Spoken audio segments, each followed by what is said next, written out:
इस दिवाली में हम बनाएंगे थोड़ी सी अनोखी और अलग मिठाई, जो कि है रसगुल्ला, रसमलाई, रबड़ी, राजभोग, इन सब का कॉम्बिनेशन सारे हलवाई वाले टिप्स के साथ। लग रहा है ना बहुत ज़्यादा एक्साइटिंग? तो सोचो बनाने में कितना मज़ा आएगा।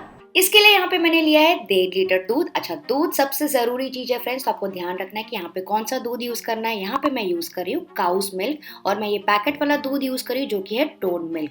कोशिश करके फुल फैट मिल्क या फिर बफेलो मिल्क नहीं यूज़ करना है, वो क्यों मैं आपको आगे बताने वाली हूँ। ठीक है, तो अब इसको पहले बॉईल कर लेते हैं। तो यहाँ पे मैंने रखा है मोटे तले का बर्तन, इसमें सबसे पहले थोड़ा सा पानी डाल देंगे ताकि दूध जले ना। उसके बाद मैं इसमें डाल दूंगी ये दूध, तीनों पैकेट्स। इसको थोड़ा सा मिक्स कर लेंगे और इसमें अच्छा सा उबाल आने का वेट करेंगे। तो जब तक इसमें उबाल आ रहा है फ्रेंड्स, इसको थोड़ा थोड़ा चलाते रहिए ताकि दूध जो है ना नीचे से चले ना। अच्छा, मैं आपको क्या बता रही थी, यहाँ पे जो दूध है ना आपको काउस मिल्क ही यूज़ करना है। वो इसलिए क्योंकि उसका जो छेना है ना बहुत ही अच्छा सॉफ्ट निकलता है, तो आपके रसगुल्ले भी काफ़ी अच्छे सॉफ्ट बनेंगे। और अगर आप भैंस का दूध यूज़ करेंगे तो काफ़ी डेंस होता है, काफ़ी रबरी और हार्ड रहता है। तो मैंने तो कभी ट्राई नहीं किया, इसलिए मैं आपको बता रही हूँ। दूसरी इंपॉर्टेंट चीज़, जो दूध है आपका पहले से बॉईल नहीं होना चाहिए, बॉईल हमको इसी वक्त करना है। ठीक है, तो ये देखिए अच्छा सा उबाल आ गया है इसमें। तो जैसे ही उबाल अच्छा सा आ जाएगा, गैस का फ्लेम ऑफ कर देंगे और इसको साइड में रख देंगे ठंडा होने के लिए। जी हाँ, इसको साइड में रखना है कम से कम 3 से 4 मिनट के लिए। अगर अभी से आप गर्मा गर्म दूध में कुछ डाल देंगे ना, तो वो रेसिपी बिगड़ जाएगी। तो जब तक दूध ठंडा हो रहा है थोड़ा सा, चलिए विनेगर का मिक्सचर बना लेते हैं। जिसके लिए बोल में मैंने लिया है 3 टेबलस्पून विनेगर। ये बहुत इजीली मिल जाता है मार्केट में, वही चाइनीज में जो हम यूज करते हैं। वैसे आप चाहें तो इसके बदले लेमन जूस भी यूज कर सकते हैं, कुछ लोग साइट्रिक एसिड भी यूज करते हैं। तो 3 टेबलस्पून विनेगर में मैं डाल रही हूँ करीबन आधा कप पानी। ठीक है, आप 4 टेबलस्पून तक का विनेगर भी डाल सकते हैं, क्योंकि कभी कभी कम ज्यादा भी सोल्यूशन लगता है। तो ये मिक्स करके हमने साइड में रख दिया। चलिए दूध भी चेक कर लेते हैं। तो दूध का टेम्परेचर अभी थोड़ा सा कम हो गया है, तो अभी जो विनेगर का मिक्सचर हमने बना के रखा है वो 2-2 चम्मच करके ऐसे थोड़ा थोड़ा साइड से डालते जाएंगे और इसको लगातार मिक्स करते जाएंगे, जैसे कि ये अलग हो जाए, कर्डल हो जाए, यानी कि दूध फटना ना स्टार्ट हो जाए। ठीक है, थोड़ा थोड़ा करके डालते जाइए और मिक्स करते जाइए। ध्यान रखना है आपको पूरा मिक्सचर एक साथ नहीं डाल देना है, ये सोच के कि जल्दी से छेना बन जाएगा, वैसा बिल्कुल भी नहीं कीजिएगा, वरना जो छेना है ना आपका वो बहुत हार्ड बनेगा और बड़े बड़े टुकड़ों में निकलेगा और एक तरफ इकट्ठा हो जाएगा और बहुत ज़्यादा रबड़ी हो जाएगा। तो अगर हमको सॉफ्ट छेना चाहिए तो थोड़ा थोड़ा सोल्यूशन डाल के इसको ऐसे मिक्स करते जाएंगे जब तक कि हरा पानी अलग ना हो जाए, यानी कि वे वाटर अलग ना हो जाए। ये देखिए थोड़ा थोड़ा छेना अलग होने लगा है। अच्छा फ्रेंड्स, दूध की क्वालिटी के हिसाब से आपको विनेगर कम ज़्यादा लग सकता है, तो आप अपना अंदाज़ा लगा लीजिएगा।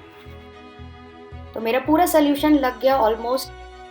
ये देखिए वे वाटर अलग हो गया, जो हरा पानी एकदम अलग हो गया है और छेना अच्छे से अलग हो गया, काफ़ी सॉफ्ट है। तो इस पानी को फ्रेंड्स फेंकिएगा नहीं, इसको आप यूज़ कर सकते हैं आटा गूंथने में, करीज में, या फिर इसको प्लांट्स में डाल दीजिएगा। तो इसको अभी हम छान देंगे।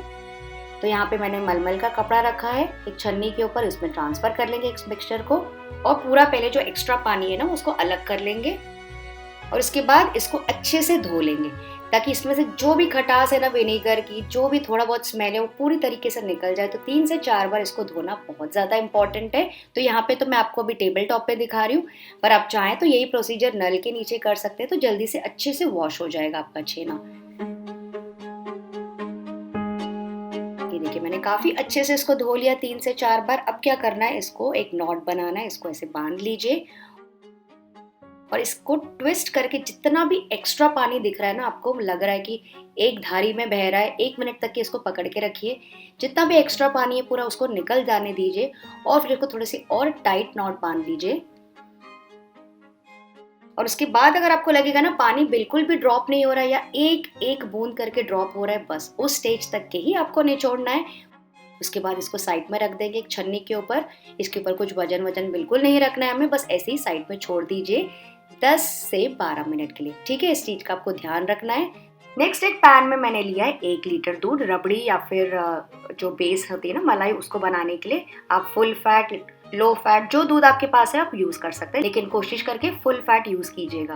तो इसकी हमें बनानी है रबड़ी, तो इसमें अच्छा सा उबाल आने का वेट करेंगे और फिर जैसे इसमें अच्छा सा उबाल आ जाएगा ना, इसको लो मीडियम फ्लेम पे और उबलने देंगे 2 से 3 मिनट के लिए, या फिर जब तक ये बढ़िया तरीके से गाढ़ा ना हो जाए और थोड़ा सा कम ना हो जाए। रबड़ी तो आप सबको पता है कैसे बनाते हैं, बस बेसिकली यहाँ पे हमको दूध को अच्छे से कढ़ाना है।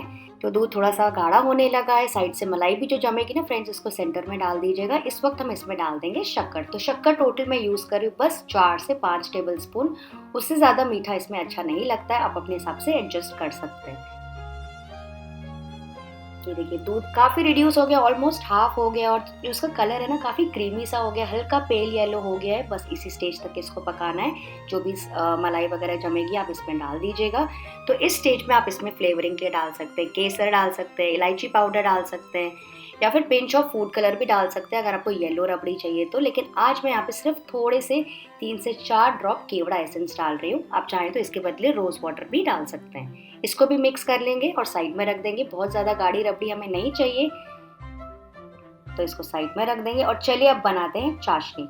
तो यहाँ पे सबसे पहले मैं डाल रही हूँ 1.5 कप शक्कर, जो कि वजन से है करीबन 350 ग्राम, और इसी में हम डाल देंगे करीबन 1 लीटर पानी।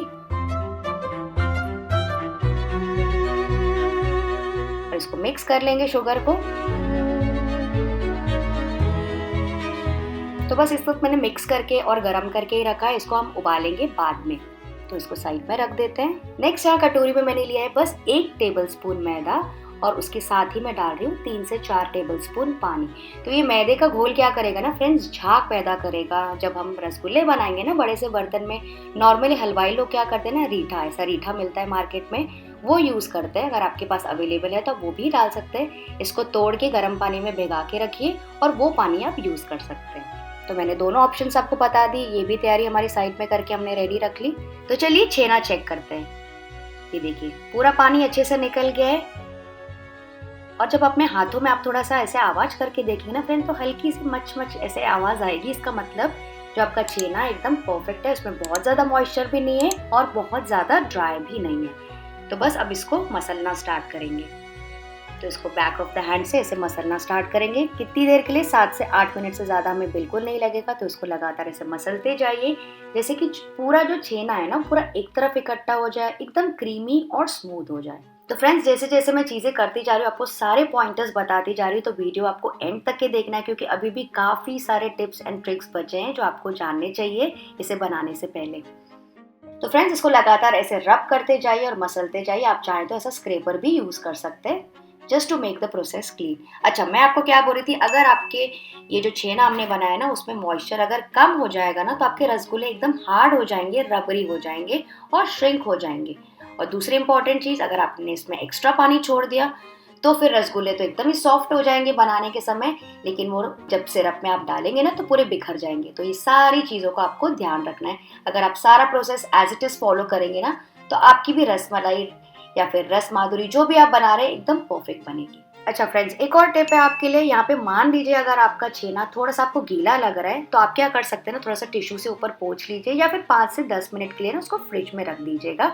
और मान लीजिए अगर बहुत ड्राई हो गया है तो करना क्या है, 2 से 3 ड्रॉप पानी के डाल दीजिए। बस इतना दिमाग लगाना ही नहीं है, इतना डिफिकल्ट रेसिपी है नहीं, ठीक है। तो अभी पूरा एक तरफ इकट्ठा हो गया, ये देखिए एकदम सॉफ्ट हो गया है। तो इसको अब डिवाइड करेंगे हम पार्ट्स में। तो टोटल मैं इसको डिवाइड करी थोड़े बड़े बड़े हिस्सों में। आप देख सकते हैं कितने हिस्सों में मैं डिवाइड करी हूँ, टोटल 10 हिस्सों में मैं डिवाइड करी हूँ, और इतना इतना पोर्शन में रख रही हूँ। और इसको हाथों में से रोल करते जाएंगे, बिल्कुल वैसे ही जैसे कि रसगुल्ला बनाते हैं। तो ये जो रसगुल्ले का साइज है ना फ्रेंड्स, थोड़ा सा बड़ा है, क्योंकि इसमें हम स्टफिंग भी करने वाले हैं। तो ये देखिए इस तरह से ऐसे बॉल राउंडल बनाते जाइए अपने हाथों के बीच। एकदम स्मूथ होना चाहिए, बहुत ज़्यादा क्रैक्स बिल्कुल नहीं होने चाहिए।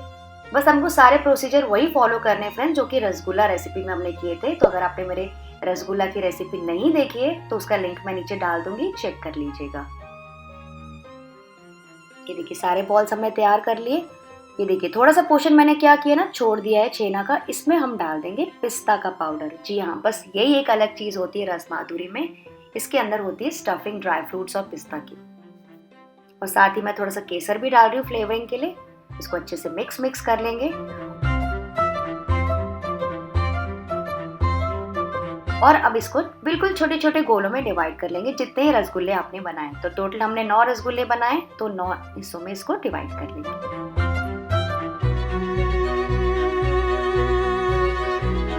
देखिए 9 छोटे छोटे बॉल्स मैंने बना लिए। और अब क्या करेंगे, बड़ा रसगुल्ला लेंगे बीच में हल्का सा इम्प्रेशन बनाएंगे अपने हाथों से या फिर फिंगर से, थोड़ी सी स्पेस बना लीजिए और इसके अंदर स्टफ करेंगे ये छोटा सा बॉल पिस्ता का और चारों तरफ से ऐसे लपेट के इसको स्टफ कर लेंगे और फिर से राउंडल बना लेंगे। बस ध्यान रखिएगा हल्के हाथों से कीजिएगा, बहुत ज़्यादा नहीं दबाना है। बेसिकली हमको स्टफ ही करना है और लड्डू बनाने हैं इसके। ठीक है, तो इसी तरह से सारे तैयार कर लीजिए। तो सारे रसगुल्ले तैयार हो गए, इसको मैं प्लेट में रखती जा रही हूँ। तो बस ये सारे बॉल्स रेडी हो गए, अब इनको बॉईल करना है। तो अब सबसे इम्पॉर्टेंट पार्ट है फ्रेंड्स, जो चाशनी हमने पहले बना के रखी थी ना, उसमें हमको उबाल लाना है, एकदम अच्छा सा उबाल लाना है, एकदम हाईएस्ट फ्लेम पे। ये देखिए, आपको चाहिए तो यहाँ पे थोड़ा सा मैदा का पानी भी डाल सकते हैं। आप इसको ढक के अच्छा सा उबाल ला लीजिए। देखिए बढ़िया सा उबल रहा है। अब इसमें हम एक एक करके रसगुल्ला डालेंगे। तो रसगुल्ला डालने के समय आपको फिर से एक और रूल फॉलो करना है। एक रसगुल्ला डालेंगे 1 सेकेंड, फिर दूसरा डालेंगे, फिर 1 सेकेंड, 1-1 सेकेंड के ब्रेक में आपको डालना है, सारे एक साथ नहीं डालना है, वरना जो टेम्परेचर है ना पानी का वो कम हो जाएगा।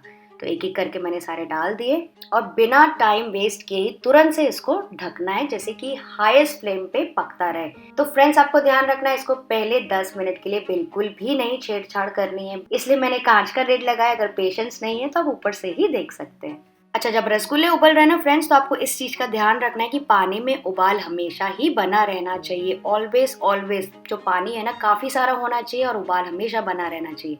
तो ये देखिए रसगुल्ले आप देख सकते हैं बाहर से कितने ज्यादा फूल रहे हैं। तो शुरू में जो 10 मिनट ये फूलते हैं ना, वो एकदम मैक्सिमम फूलते हैं, उसके बाद वो धीरे धीरे अंदर से पकते हैं। तो करीबन 10 मिनट हो गए, मैं खोल के आपको चेक कर रही थी। ये देखिए काफी फूल गए।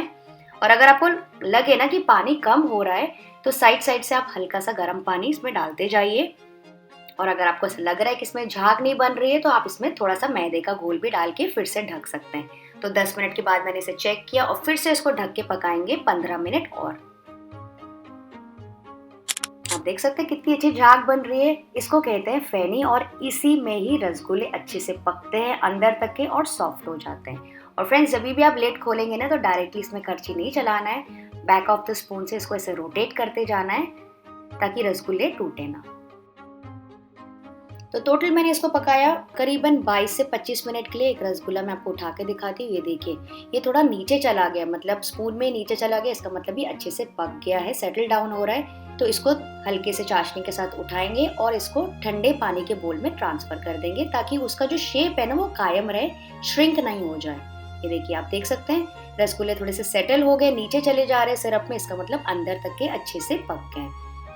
तो इसको ठंडे पानी में ऐसे ही छोड़ देंगे 3 से 4 मिनट के लिए, ताकि वो अपना शेप कायम कर लें।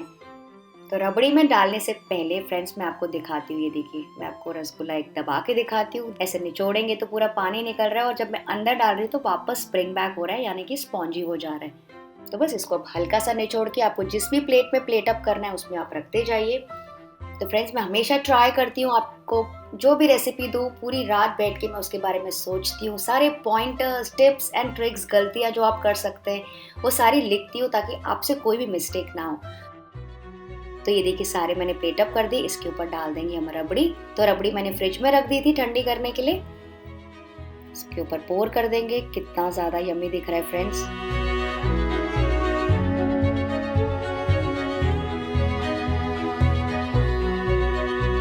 इसके ऊपर डाल देंगे थोड़ा सा पिस्ता, थोड़ा सा केसर डाल सकते हैं। और क्योंकि हम दिवाली के लिए बना रहे हैं, तो क्यों ना इसको डेकोरेट किया जाए इस सिल्वर वर्क के साथ। ओह माय गॉड, ऐसा नहीं लग रहा है कि अभी अभी हमने कोई स्टोर से लेके आए, मार्केट से जस्ट खरीद के आए। तो आप भी अपने दोस्तों को इसे इम्प्रेस कर सकते हैं इस दिवाली में। चलिए काट के देखते हैं। बहुत ज़्यादा वेट हो गया, मेरे मुंह में तो पानी आ रहा है। ये देखिए मैं जैसे कट करी हूँ, बहुत ज़्यादा सॉफ्ट है, स्पॉन्जी है, जूसी है, और अंदर की स्टफिंग भी आप देख सकते हैं। तो फ्रेंड्स मुझे कमेंट करके आपको पक्का बताना है कि आपको आज की रेसिपी कैसी लगी, और आपको और ऐसी अलग अलग रेसिपीज कौन सी देखनी है मेरे चैनल में। चलिए मैं आपसे मिलती हूँ, बाय बाय, हैप्पी दिवाली।